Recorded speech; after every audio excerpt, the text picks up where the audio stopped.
চিনেমাখনত চাকৰি কৰিছিল আচলতে তেখেতসকলে কাম কৰে কাৰণ পুৱাৰ পৰা নিশালৈকে তেওঁলোকে কাম কৰে জ্যোতি চিত্ৰবন সকলোৰে এখন সপোনৰ থলী সতীশ চৌহান ডাঙৰীয়া এনে এজন ব্যক্তি যিজন ব্যক্তিক যদি সোধো আপুনি কোন কেইখন চিনেমাত শব্দ গ্ৰহণকাৰী হিচাপে আছে তেখেতে আঙুলিমত লিখিব নোৱাৰে কাৰণ বহু কেইখন চিনেমাত তেখেতে শব্দ গ্ৰহণকাৰী হিচাপে আছে আমি সতীশ চৌহান ডাঙৰীয়াক এটি বিশেষ সন্মানেৰে সন্মানিত কৰিব বিচাৰিছোঁ আৰু এই সন্মান প্ৰদান কৰিব আমাৰ অতি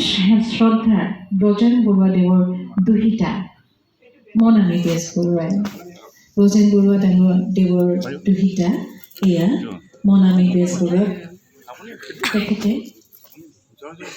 সতীশ চৌহান ডাঙৰীয়াক সন্মানেৰে সন্মানিত কৰিব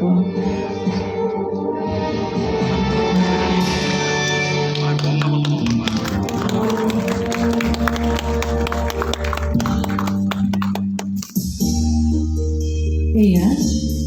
সেইজন ব্যক্তি যিজন ব্যক্তিয়ে আঁৰত থাকি আমাক এখন চিনেমাৰ এই বিশেষ সময়খিনি শব্দৰে আমাক সুন্দৰকৈ আহ্লাদিত কৰে মনামী বাইদেউক অনুৰোধ জনাইছোঁ তেখেতক সম্ভাষণ জ্ঞাপন কৰিবলৈ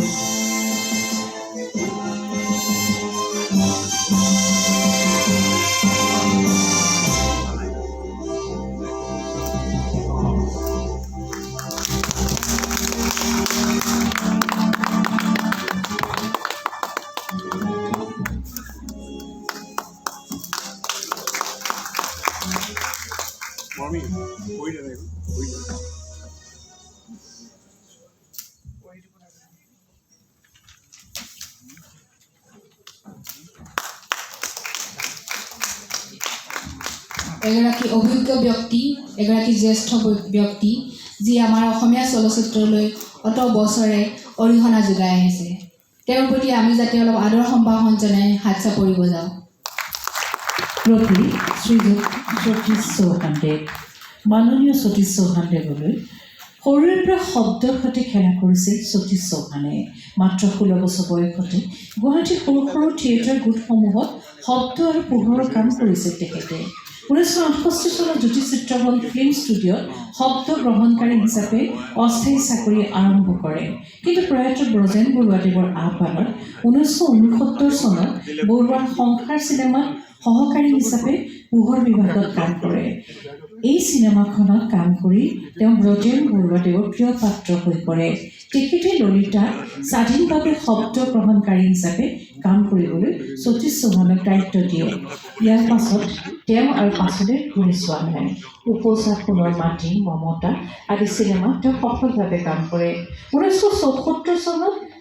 মহেশ মল্ল গুজৰ বৰুৱাৰ সহযোগত সতীশ চৌহানদেৱে জ্যোতি চিত্ৰবন ফিল্ম ষ্টুডিঅ'ত সহকাৰী শব্দ গ্ৰহণকাৰী হিচাপে যোগদান কৰি 1992 চনত অৱসৰ গ্ৰহণ কৰে 40খনতকৈ অধিক চিনেমাত শব্দ গ্ৰহণকাৰী হিচাপে কাম কৰা সতীশ চৌহানদেৱৰ অৱদান অসমৰ চিনেমা জগতে পাহৰিব নোৱাৰে সতীশ চৌহানদেৱে শব্দ গ্ৰহণ কৰা উপচাৰ সোণৰ মাটি মমতা পুতলা ঘৰ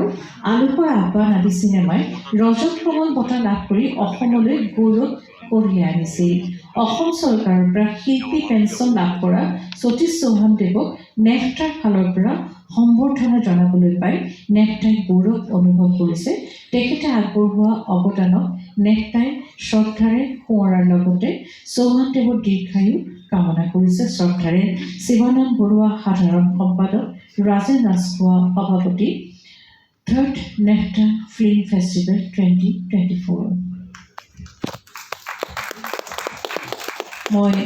আমাৰ বাইদেউ মনামী বাইদেউ তেখেতৰ দুই এষাৰ ক'বলৈ অনুৰোধ জনাইছোঁ নমস্কাৰ মই actually for this visitors or esteemed visitors can I speak in English please. so that you might know what is happening sir so actually Brojen Bora was my father but I lost him when I was only 6 years old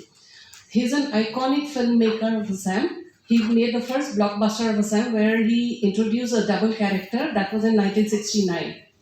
it was not for the that film was a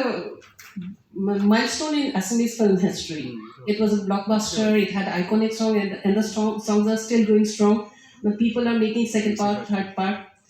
What is important to me for giving recognition to Chauhanda, actually my father was the first one who started a film can be shot completely on outdoor location, not on sets. That was in 1969. That was his, he started this trend. I think it is continuing till now. And moreover, it was the first film of Assam where he employed entire technicians from Assam. Otherwise, previously all the technicians have to be brought from Calcutta. But from this film, my father proved that it can be home ground. So even the lights he constructed with the old dalda things. If you remember the dalda ghee, he made lights from that. And apart from that, he's created several technicians. And I'm sorry, most of them have passed away. Only living technician is Chauhanda now, which he considers as a son. So it's my duty from my father's side, at least to give one felicitation in a return. That's what I'm, just for your information or for our esteemed guests, sir. That's just what I wanted to say. Thank you. চমনদা ইমান বছৰে কাম কৰিলে আহত থাকি এষাৰ কথা চমনদা কিবা এষাৰ আপোনাৰ মাতটো শুনিবলৈ মন গৈছে সকলোৰে মাতবিলাক ইমান ধুনীয়াকৈ এষাৰ মাত দিয়কচোন ওকে টেক বুলি কৈ দিয়ক টেক ওকে বুলি কৈ দিয়ক আপোনাক অভিনন্দন জনাইছোঁ আপুনি ভালে থাকক ভগৱন্তই আপোনাক ভালে ৰাখক তেতিয়াহ'লে আকৌ আমি আমাৰ পিছৰ পৰ্যায়লৈ যাওঁ